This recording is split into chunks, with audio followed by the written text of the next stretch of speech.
land is same. There is no change in the land. But population is increasing. Every year it is going to increase. So that's why.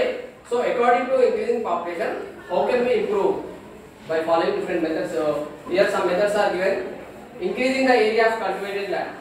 So first point, cultivated land. How much cultivated? For example, 100% land is in India.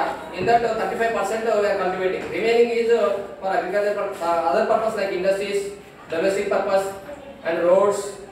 So different purpose. So according to population, we have to increase the agricultural land from 35% to above. So present situation, we are cultivating only 35% of it.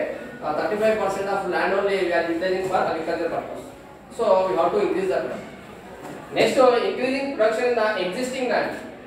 So production we have to increase in same land. Don't increase agricultural land. In the existing land only we have to improve the production. Developing high yielding varieties. So we have to use high yielded variety of seeds. Developmental seeds we have to use. Next, alternating crops. Alternate means, so actually in our area, farmers they are cultivating same crops throughout the time. Means continuously 10 years or 14 years or 15 years. But alternate means in this year we are growing one crop, next year we have to change that crop. So in that way we have to cultivate alternate crops. Next, mixed crops. So by following this method, we are cultivating different types of crops in same land. So at that time we are getting different types of production. For example, one line we are growing what is cotton. So another line we are growing red crop. So in this way, at a time we are, if we grow different types of crops, so automatically you can get sufficient production, and at a time we are getting different variety of food production. Last, cultivating short-term crops like rabi, short-term.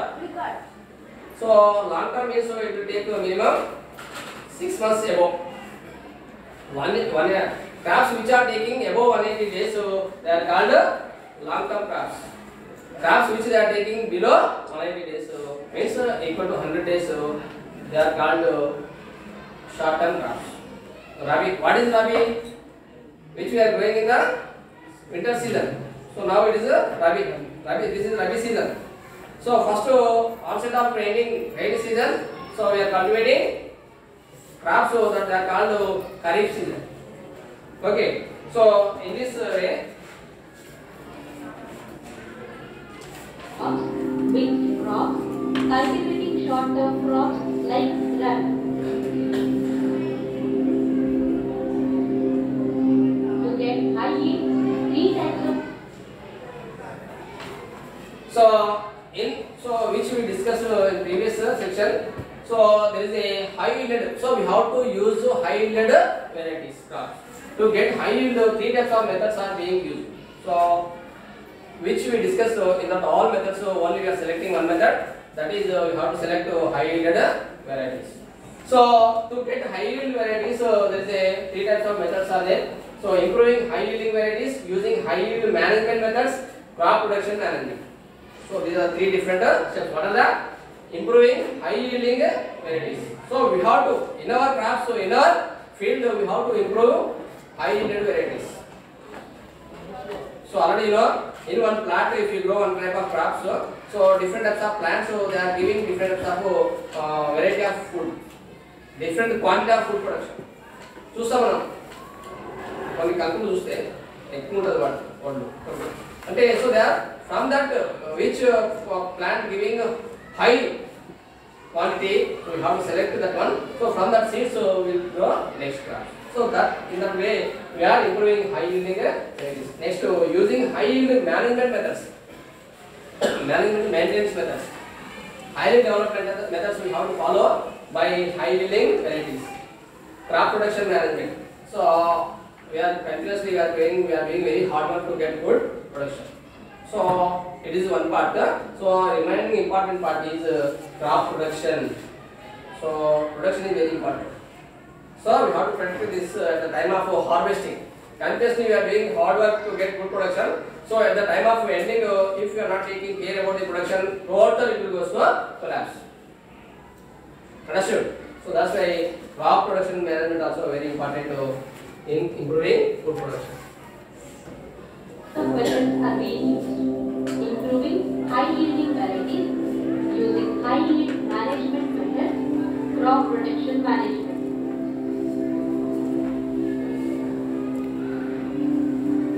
Improving high yield varieties. When we observe the site,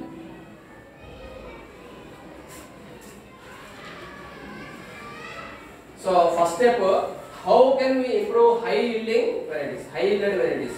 How can we improve?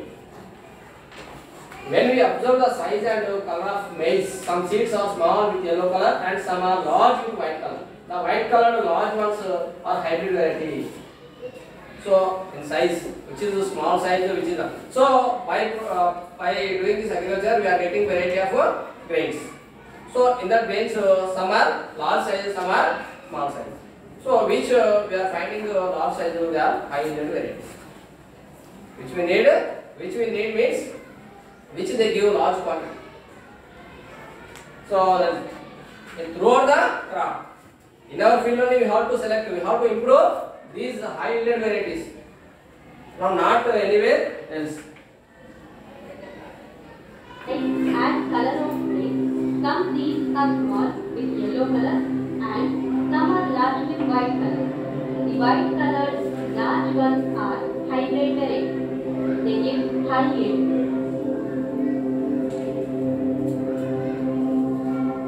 Water the plant using water. The plant combines. Next, if you want to get good production, you have to supply some important nutrients for the plants.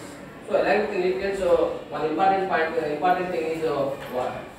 So what already we discussed in previous class, by the process of photosynthesis, plants are preparing their own food. We discussed in 7th class. So plants are absorbing water from the soil, carbon dioxide from the weather. In the presence of sunlight, they are preparing food. So these are the minerals they are taking and preparing food. So water is absorbed by the roots. From this water, what plants are doing? What is happening when water enters into the plant's body? The plant combines water and carbon dioxide with the help of sunlight to produce carbohydrates. So this is the process of photosynthesis. In the presence of sunlight, plants they are taking water from the soil, carbon dioxide from the weather and preparing. So both are water and carbon dioxide combining and producing carbohydrate. By the process of photosynthesis only, carbohydrates are forming. But the plant does not use all the water it absorbs through its roots to produce carbohydrates. Large quantity of daily 24 hours, so plants are absorbing water from the soil. How much water they are absorbing? That total much of water they are not utilizing for the production of carbohydrates. Total water is not utilizing for the purpose of photosynthesis. How much water it is utilizing? So actually most of this water however in the day, yes, it is taking large quantity of water from the soil. But what is happening this much of water? Only small quantity of water only utilizing for production of food materials. So this way, most of the water these plants are losing in the form of vapor by the process of transpiration system. Already we discussed. Okay. So Water and carbon dioxide with the help of sunlight to produce carbohydrates. But the plant does not use all the water it absorbs through its roots to produce carbohydrates. Actually, most of this water evaporates into the air.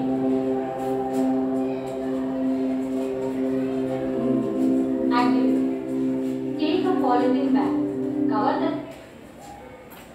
yes, so most of the water is going in the form of vapor by the process of transpiration. So how can you prove? How plants are losing water in the process of transpiration system? Here is one activity. So what is the activity? The bag on leaves and time. Keep it 4 to 5 hours.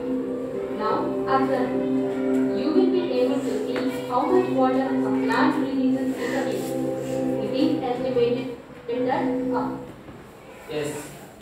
For this purpose, we have to take one polythene bag. We have to follow. We have to do some activities.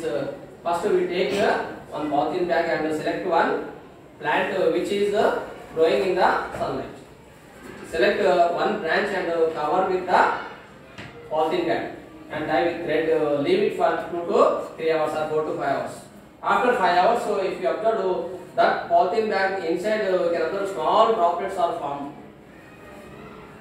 So where does this water come from? Before going to tying to branch, there is no water inside of the polythene bag. So after tying 4 to 5 hours, so we observe small droplets inside of the polythene bag. So where does it come from? Yes, this water comes from the plants. So according to this activity, you can conclude that plants, most water is going losing in the form of vapor by the process of transpiratory system. So here, take a polythene bag, cover the bag on leaves and tie it. Keep it 4 to 5 hours. Now observe it. You will be able to see how much water a plant is in the air. It is estimated that a plant uses only 0.1% of the water it absorbs to form carbohydrates. Just a small quantity. So if water absorbed by plants is 1 liter, so just 1 ml. 1 ml water only utilizing for the process of photosynthesis to provide food, to provide carbohydrates. So remaining 999 milliliters water is going in the form of vapor by the process of transpiration system. Plant uses only 0.1% of water it absorbs to form carbohydrate. The relationship between water and yes. So water is essential for the plants to providing food production.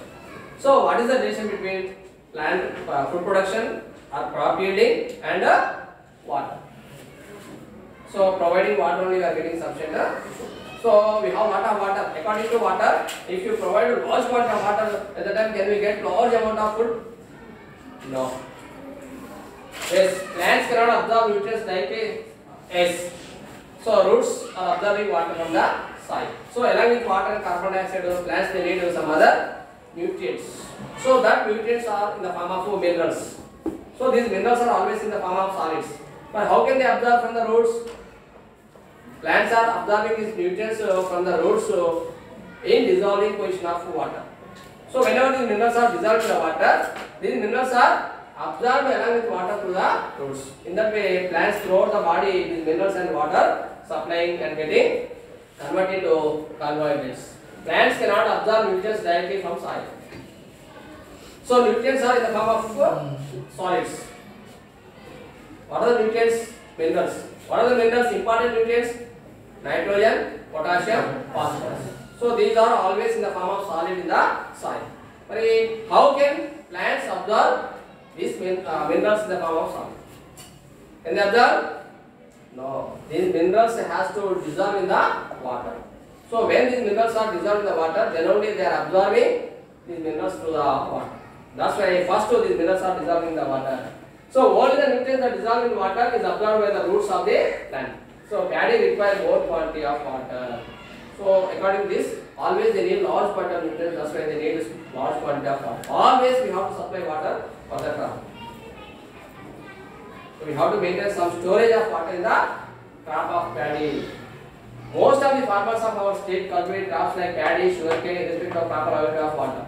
Only because of so even most of the in our area in Telangana, most of the areas they are suffering from lack of water. Even they are showing interest to grow only paddy. Sugarcane also they need a large quantity of water. You know, so even there is no lot of water. Why most of the farmers they are showing interest to grow this type of crops? Why? Evergreen. These grains are paddy is evergreen, necessary thing. That's why what is important? Because of supporting price. Always, so if you say, if you sell, you can get sufficient price. Anyway, next and marketing facility. So number of marketing facilities available. If not, so we can sale to other persons those who are living in the same village. That's why there is no wastage of paddy. So farmers invest more on irrigation of water, chemicals, pesticides and fertilizers. That's why. So there is a lot of use necessary thing. This paddy is necessary for all peoples. That's why you can say anyway. That's why most of the farmers they are lack of water also. They are spending they are investing a lot of money for digging borewells. They are digging borewells and receiving water and providing water to the crops and getting yield. So that's why in our area most of the farmers they are suffering from lack of water. Also they are showing interest to grow the paddy. Why? Because of price, market availability. These are the important points. So even not only that, but also if there is no sufficient nutrient in the soil, there is providing artificial fertilizers, which are made by chemicals. Next, if you want to protect the paddy, protect the any crop, nowadays using artificial pesticides. So these all are very important things to get good production. Next, how can we grow some other crops preventing loss of water? We have to prevent loss of water. What are the methods we have to use? For example, in our area, some farmers they are not using any pipelines. So from here to there, what are the water is releasing is going along with the ground. So in this situation, most of the water absorbed into the soil. Some of the water is evaporating in the soil. That's why if they use pipelines, so automatically there is no waste of water. In that part, one thing is drip irrigation. By following drip irrigation, we can save water.